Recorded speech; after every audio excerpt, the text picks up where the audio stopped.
out how to hang out. Those are the words of Michael Reagan, who is a political reporter and, more importantly, the son of former U.S. President Ronald Reagan. In the quote, he's discussing Julian Assange, who is the head of the WikiLeaks organization. For those who don't know, WikiLeaks is a nonprofit company whose goal, as stated on their website, is to bring important news information to the public. Except it's the topic of this material that they released that has pushed them really far into controversy.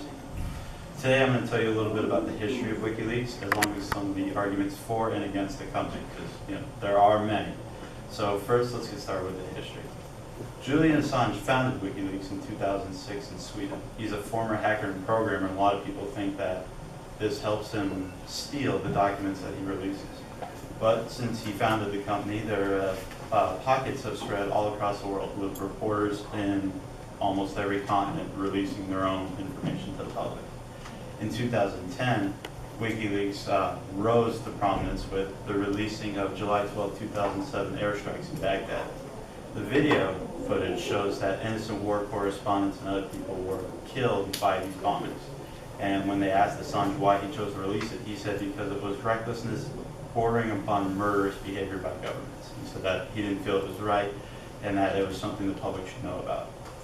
Then later, in 2010, they released over 400,000 documents from the Iraq War, showing cases of torture and murder of innocents and mistreatment of pregnant women and mentally handicapped by UN and US troops. And they orchestrated this release with news sites all over the country, our country, and the whole entire world. And now, and most recently, their relationship with hacker Edward Snowden has come into question. They said that they helped pay for his escape and his travel around the world to avoid being captured and brought back for punishment of his crimes.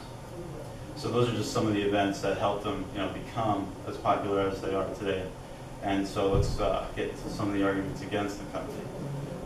In a Washington Post poll in 2012, almost 60% of Americans say that Assange should be captured and indicted of espionage, which carries a pretty heavy penalty. But interestingly, the poll shows that over half of the people who think that he should be punished are over 30. They said in our generation, the under 20 generation, the number goes down to only about 40% think that he should be held accountable for what he's done. Dianne Feinstein, who is a Democratic senator from California, she's been one of the most vocal against Assange. She said basically he's a bully and he is stealing these documents and releasing them. She says that in 2010, Assange actually won the Time Person of the Year award for People's Choice, which means the country voted him as the Person of the Year.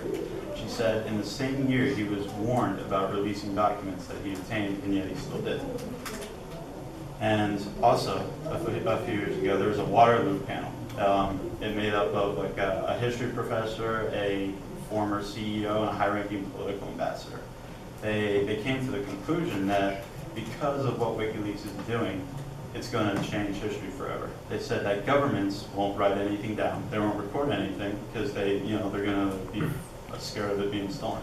You don't want what you write down in top secret conversations, all having to worry about it all the time getting out to the public. They said governments just won't write anything down. So they said that in 50 years, 100 years from now, when history looks back at some of the stuff that was going on today, they're going to have no idea.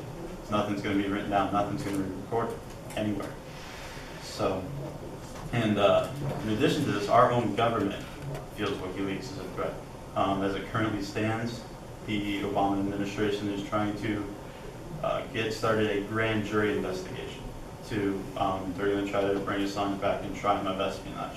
They haven't been successful yet. They're still working on it. They're still getting all the documents together. They're going to try to bring him back, but they haven't so far.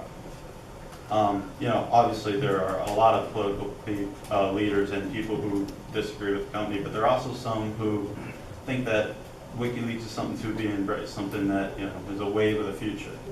Tim Goodale, for instance, he's a high-ranking political correspondent with the New York Times, Washington Post, a lot of big newspaper sites. He was around 1971 when there was a case called the Pentagon Papers case. He said that in this case, the court actually ruled that news sources could not be responsible for releasing leaked materials. So basically, the court ruled that if I leaked you information, in your media site, you can't get in trouble for releasing it to the press. He said that if they did indict Assange now, that would be basically indicting journalism as a whole. He said that that would be change the world of journalism in our country, and we can't allow that to change since we stand for democracy, free internet, free speech. So, Tim Wu, who is an economics professor at Columbia Law School, says even though he doesn't feel any sort of positive thinking or doesn't sympathize with Assange and WikiLeaks at all, he says that the First Amendment actually protects them. He says that the only way that Assange can be prosecuted is if we break the First Amendment. He says that it stands, the First Amendment was written to stand for the government not being able to punish you for saying what you like. So, and in the same Washington Post poll, even though most Americans think that Assange should be indicted or prosecuted for treason, they say that almost 60%, the same percentage, know that doing so would be breaking the First Amendment. So today, we discussed some of the arguments for and against the company, as well as some of the most important events in it that helped it rise and gain its controversy. But until something happens or until there's some sort of government action, the choice is basically that of public opinion. So it's really up to us right now what we think of WikiLeaks, because government hasn't done anything yet. So it's up to you whether you think WikiLeaks is something that should be embraced or condemned, or whether Assange should be praised for what he's done, or, in the words of Michael Reagan, should he be hanged.